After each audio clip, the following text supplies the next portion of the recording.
குலாப் ஜாமுன் செய்யும்போது சீரா மீந்து போயிடும். அதை வேஸ்ட் பண்ணாமல் இந்த மாதிரி யூஸ்ஃபுல்லாக பண்ணிக்கலாம். பாருங்கள், இவ்வளோ சீரா மீந்து போயிடுச்சு. இதுக்கு நம்ம கேரட்டு நம்ம வீட்டிலே இருக்கும் கேரட்டு இவ்வளோ எடுத்திருக்கேன்.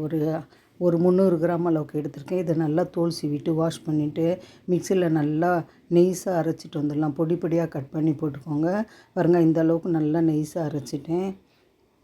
இப்போ செய்கிறத பார்க்கலாம். அடுப்பு பற்ற வச்சுட்டு பேன் வச்சுட்டேன். சூடானோடனே ஒரு 2 ஸ்பூன் இல்லை 3 ஸ்பூன் நெய் போட்டுக்கோங்க. உங்களுக்கு அதிகமாக நெய் வேணுன்னா அதிகமாக போட்டுக்கோங்க.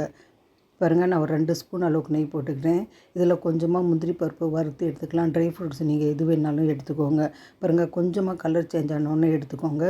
அதே நெய்யில் நம்ம அரைச்சி வச்சுருக்கிற கேரட்டை போட்டு நல்லா வதக்கிக்கலாம்.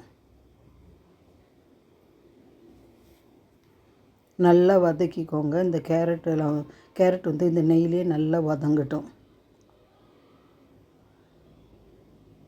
கொஞ்சமாக தண்ணி நான் மிக்சியில் அரைச்சேன் இல்லையா, அதில் கொஞ்சமாக ஒட்டியிருக்கிறதுல கொஞ்சமாக ஒரு 2 ஸ்பூன் அளவுக்கு தண்ணி போட்டுக்கோங்க. தண்ணி நிறைய போடாதீங்க. நம்ம சீராலையும் தண்ணி இருக்குது, பாலும் 1 டம்ளர் போட போகிறோம். பாருங்கள், கொஞ்சமாக தண்ணி போட்டேன். இது கூட திக்கான பால் 1 டம்ளர் தண்ணி ஆட் பண்ணல நான் இந்த பாலில்.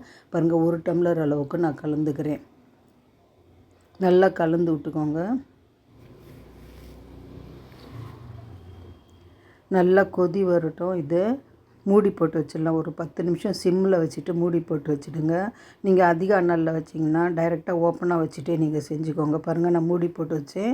ஒரு 10 நிமிஷம் ரொம்ப சிம்மில் வச்சுருந்தேன். நல்லா கொஞ்சம் கேரட்டெல்லாம் வெந்து வந்துடுச்சு. இன்னும் கொஞ்சமாக நம்ம பால் போட்டோம் இல்லையா, அது இருக்குது. இப்போ இந்த சீராவை நம்ம இதில் போட்டுக்கலாம். சுகர் எதுவும் போட தேவையில்லை. இதில் ஏலக்காய் பொடியும் நான் போடலை, ஏன்னா இந்த சீராவில் ஏலக்காவும் போட்டிருக்கேன் நான். இதை நல்லா கலந்து விட்டு நல்லா ட்ரை பண்ணிக்கோங்க. அடுப்பு கொஞ்சம் அதிகப்படுத்திக்கோங்க ஃப்ளேமை.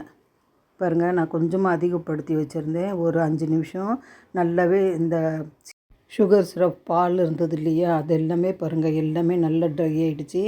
நல்லா அல்வா பதத்துக்கு வந்துடுச்சு. நல்லா கிளறிக்கோங்க. அடி பிடிக்காத மாதிரி நல்லா கிளறிட்டு கடைசியாக நம்ம வறுத்து வச்சுருக்கிற முந்திரி பருப்பு போட்டு கலந்து விட்டு இறக்குனிங்கன்னா சூப்பரான கேரட் அல்வா ரெடி. மீந்து போனால் சுகர் சிரப்பை இந்த மாதிரி யூஸ்ஃபுல்லாக பண்ணிக்கலாம். நீங்கள் பீட்ரூட் வச்சுருந்தீங்கனாலும் இதே மாதிரி துருவிட்டு இதே மாதிரி அல்வா பண்ணிக்கோங்க. ரொம்ப சூப்பராக இருக்கும்.